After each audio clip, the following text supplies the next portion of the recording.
In the heart of a bustling city where the hum of life never ceases, stands an old, abandoned house. Elm Street, they call it. Forgotten by time, shunned by the living, and whispered about in hushed tones. The house looms like a dark sentinel, a stark contrast to the vibrant life around it. Its windows are broken, its walls covered in ivy, and its front door hangs ajar, creaking in the wind. Once a grand mansion, it now stands as a relic of decay and despair.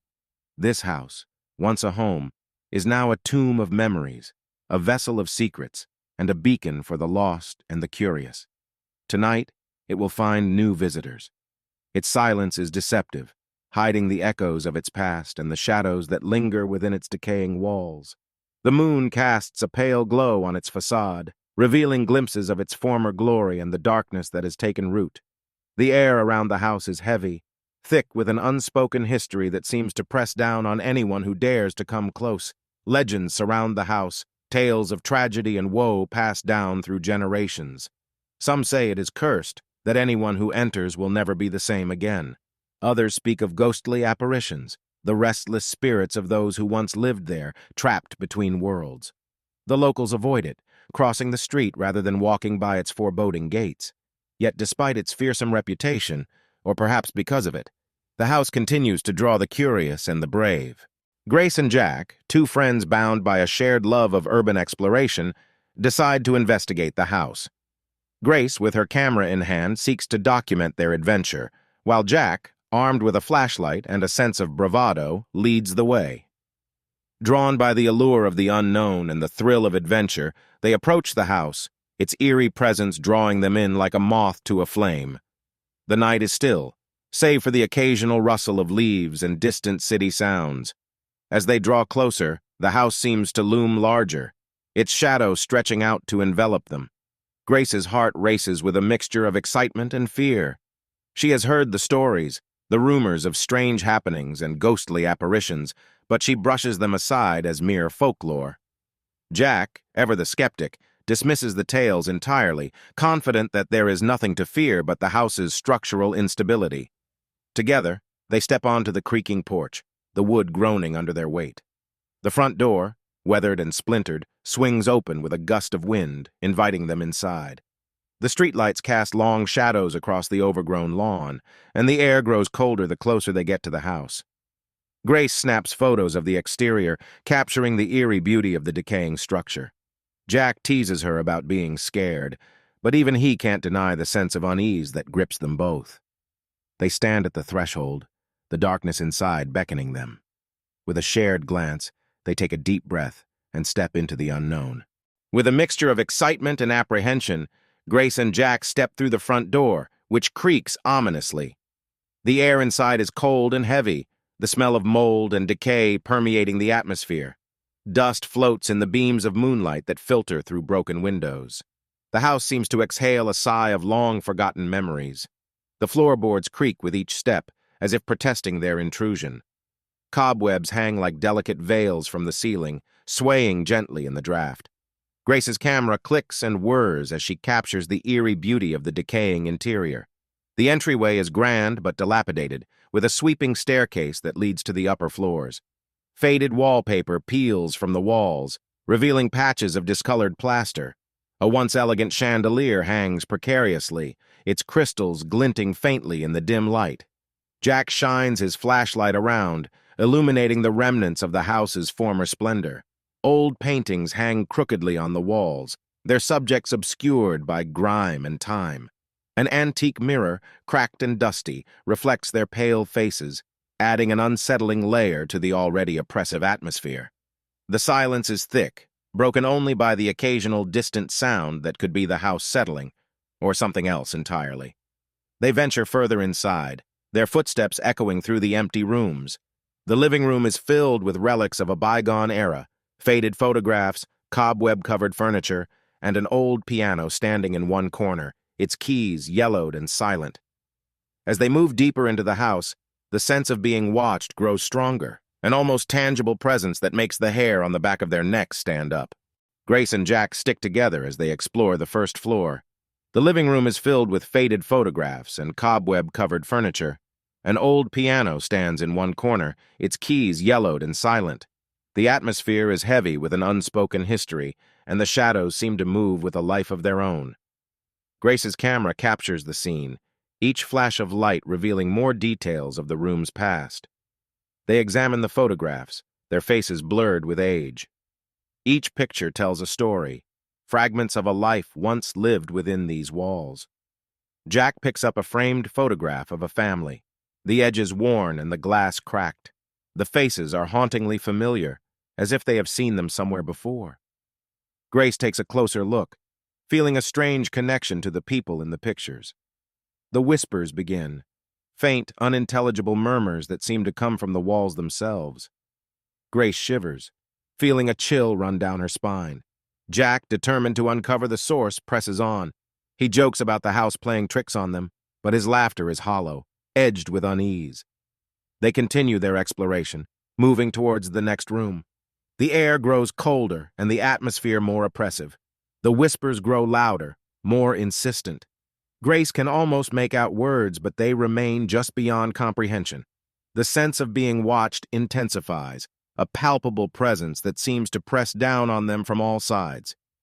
They realize that the house is not just a structure, but a living entity, aware of their presence and reacting to their intrusion.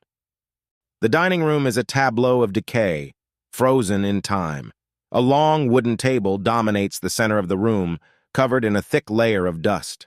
The chairs are pushed back as if the occupants left in a hurry. An ornate chandelier hangs above, its crystals dull and covered in cobwebs.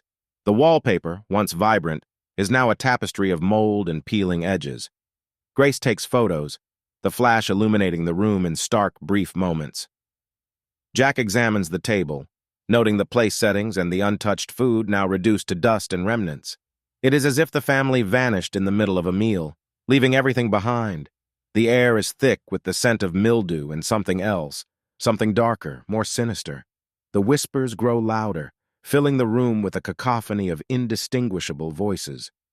Grace feels a chill run down her spine as she looks at the portraits on the wall. The faces are blurred and faded, yet they seem to watch her, their eyes following her every move. She feels a strange connection to the people in the portraits, a sense of déjà vu that she can't explain. Jack opens a sideboard, revealing a collection of old silverware and fine china. He runs his fingers over the delicate patterns, imagining the lives that once filled this room with laughter and conversation. The sense of loss is palpable, a heavy weight that presses down on them. They exchange worried glances, the reality of their situation sinking in. This is no ordinary house, and they are not alone. The kitchen is a relic of a bygone era. Rusted appliances stand like forgotten sentinels, and the sink is filled with stagnant water. The wallpaper, once vibrant, is now a tapestry of mold and decay. A family portrait hangs on the wall, the faces blurred with age. Grace's fingers trace the outline of the figures, imagining the lives they once led. The whispers grow louder, more insistent. Grace can almost make out words, but they remain just beyond comprehension. Jack's skepticism begins to waver as the air grows colder and the atmosphere more oppressive. He jokes about the house playing tricks on them, but his laughter is hollow, edged with unease. The kitchen table is set for dinner, the plates and cutlery covered in a thick layer of dust. It is as if the occupants vanished in the middle of a meal, leaving everything behind. Grace takes a closer look at the portrait. The faces are hauntingly familiar, as if she has seen them somewhere before. She feels a connection to the people in the photograph, a strange sense of déjà vu that she can't explain. The whispers become more urgent, their tone shifting from curiosity to warning. Grace and Jack exchange worried glances, the reality of their situation sinking in. This is no ordinary house, and they are not alone. They find the staircase leading to the second floor. The steps groan under their weight, each one a protest against their intrusion. The whispers grow louder, more distinct, yet still incomprehensible. Grace's flashlight flickers, casting eerie shadows that dance on the walls. The banister is smooth under her hand, worn down by years of use. As they ascend, the air grows colder, and the sense of being watched intensifies. The staircase is steep and narrow, the steps creaking ominously with each footfall. The wallpaper here is even more faded, the patterns barely visible through the layers of dust and grime. Grace's flashlight flickers, casting eerie shadows that dance on the walls. The whispers grow louder, more distinct, yet still incomprehensible. Jack's hand tightens around the banister, his knuckles white with tension. They reach the landing, where a large, arched window overlooks the overgrown garden below. Moonlight filters through the dirty glass, casting a pale glow on the floor. The whispers seem to emanate from the very walls, as if the house itself is alive and speaking to them. Grace feels a shiver run down her spine, the cold seeping into her bones. They exchange a glance, a silent agreement to press on despite their growing unease. The master bedroom is a study in contrasts. Once grand and opulent, it is now a shell of its former self. The bed is draped in a dusty, moth-eaten canopy, and the wardrobe doors hang open, revealing clothes that have long since fallen out of fashion. A vanity table stands by the window, its mirror cracked and clouded. Grace takes photos, the flash illuminating the room in stark, brief moments. The air here is even colder, and the whispers are louder, more insistent. Grace feels a chill run down her spine as she looks at the portraits on the wall. The faces are blurred and faded, yet they seem to watch her, their eyes following her every move. She feels a strange connection to the people in the portraits, a sense of déjà vu that she can't explain. The room is filled with a palpable sense of loss, as if the very walls are mourning the lives that were once lived within them. Jack examines the wardrobe, running his fingers over the delicate fabrics. He finds a diary hidden among the clothes, its pages yellowed with age. The entries are written in a neat, flowing script, detailing the daily lives of the family that once lived here. The final entries are particularly disturbing, filled with fear and desperation. The family wrote of strange occurrences, of shadows that moved on their own, and whispers that filled the night. Grace and Jack read the diary together, their sense of unease growing with each word. The children's room is a haunting reminder of lost innocence. Toys lie scattered across the floor, covered in dust and cobwebs. A rocking horse stands in one corner, its paint chipped and faded. The wallpaper is decorated with cheerful animals, now faded and peeling. The air is thick with the scent of mildew and decay. Grace takes photos, the flash illuminating the room in stark, brief moments. The whispers here are different, softer, and more sorrowful. Grace feels a deep sense of sadness as she looks at the abandoned toys in the small bed, still made up as if waiting for its occupant to return. She can almost hear the laughter of children, the pitter-patter of little feet. The room is filled with a palpable sense of loss, as if the very walls are mourning the lives that were once lived within them. Jack finds a small music box on a shelf. He winds it up, and a haunting melody fills the room. The whispers grow louder, blending with the music in a haunting symphony. Grace feels a shiver run down her spine as the temperature drops even further. The sense of being watched is overwhelming, a constant pressure that seems to press down on them from all sides. They realize that they have awakened something within the house, something that has been dormant for years. The bathroom is a chilling sight. The mirror above the sink is cracked, reflecting fragmented images of Grace and Jack. The tiles are discolored and chipped, and the bathtub is stained with rust. The air is damp and cold, filled with the scent of mold and decay. Grace takes photos, the flash illuminating the room in stark, brief moments. The whispers are louder here, echoing off the tiled walls. Grace feels a chill run down her spine as she looks at the reflection in the mirror. For a moment, she sees a figure standing behind her, but when she turns, the room is empty. The sense of being watched is overwhelming, a constant pressure that seems to press down on them from all sides. Jack examines the sink, noting the rusted faucets and the discolored water that drips slowly into the basin. The bathtub is the most disturbing sight. The water is murky and still, and the air above it is cold and clammy. Grace takes a closer look, her heart pounding in her chest. She sees something move beneath the surface, a shadowy figure that seems to writhe and twist. She steps back, her breath coming in short, sharp gasps. The whispers grow louder, filling the room with a cacophony of indistinguishable voices. The study is a room of dark wood and heavy bookshelves. Dust covers everything, and the air is thick with the scent of old paper and leather. A large desk stands in the center of the room, covered in papers and books. Grace takes photos, the flash illuminating the room in stark, brief moments. The whispers are louder here, more distinct, yet still incomprehensible. The bookshelves are filled with old volumes, their spines cracked and faded. Grace runs her fingers over the titles, feeling a strange connection to the words and the stories they contain. Jack examines the desk, noting the papers and books scattered across its surface. He finds a journal, its pages filled with entries detailing the family's descent into madness. The final entries are particularly disturbing, filled with fear and desperation. The air grows colder and the atmosphere more oppressive. The whispers grow louder, filling the room with a cacophony of indistinguishable voices. Grace feels a chill run down her spine as she looks at the portraits on the wall. The faces are blurred and faded, yet they seem to watch her, their eyes following her every move. She feels a strange connection to the people in the portraits, a sense of déjà vu that she can't explain. The journal reveals the darkest secrets of the house. It tells of the family's descent into madness, driven by an unseen force that haunted their every waking moment. The father, once a respected figure, became obsessed with the idea of an evil presence lurking within the walls. The mother, driven to despair, took her own life in a desperate attempt to escape the torment.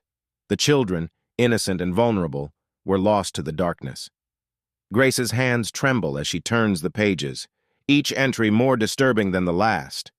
The final entry is a desperate plea for help, written in a shaky hand. It speaks of an impending doom, a sense of foreboding that the family could not escape.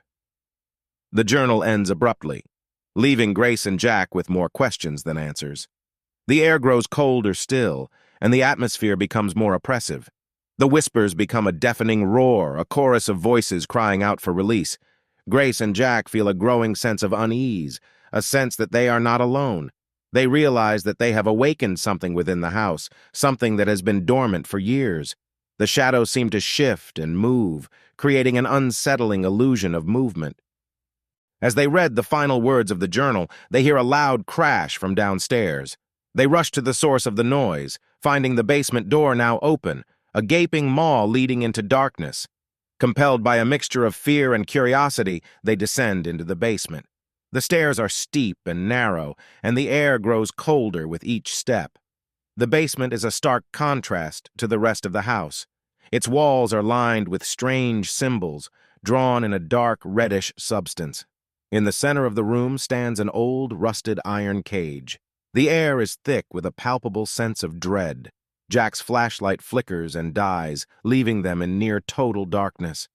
Grace's camera captures fleeting glimpses of the symbols, each one more disturbing than the last. In the darkness, they hear a low, guttural growl. The sound is primal, filled with malice. Grace's heart races as the presence makes itself known, a shadowy figure that seems to absorb the light around it. The figure moves with unnatural speed, its form shifting and changing. It tells them of the horrors that transpired in the house, of the family's failed attempts to escape the curse that bound them. The air grows colder still, and the presence becomes more aggressive. Its voice is filled with sorrow and rage, a lament for the lost souls trapped within the house. The figure tells them of the horrors that transpired in the house, of the family's failed attempts to escape the curse that bound them. The presence grows more aggressive, its form becoming more defined, more menacing. Grace and Jack feel an overwhelming sense of dread as the presence draws closer. The air grows colder, and the shadows seem to close in around them. The whispers become a deafening roar, a chorus of tormented souls crying out for release. The presence reveals its true form, a grotesque, twisted figure that embodies the suffering and despair of the house's former occupants. Realizing the danger they are in, Grace and Jack scramble to escape. The house seems to come alive, its doors slamming shut and its walls closing in. They race up the stairs, the presence pursuing them with relentless determination. The air is filled with a cacophony of whispers and growls, the voices of the tormented souls crying out for release. They burst through the front door, the oppressive atmosphere lifting as they step outside. The house looms behind them, its windows dark and foreboding. They stand in the street, breathing heavily, their hearts pounding in their chests. They look back at the house, its silence now a stark contrast to the chaos they experienced within. Grace and Jack share a look of relief and determination. They vow never to return to the house, but the experience has left its mark. The whispers and the presence of the house will haunt them for the rest of their lives, a reminder of the darkness that lurks within the forgotten corners of the city. The house on Elm Street remains, a dark sentinel standing watch over the lives of those who dare to venture too close.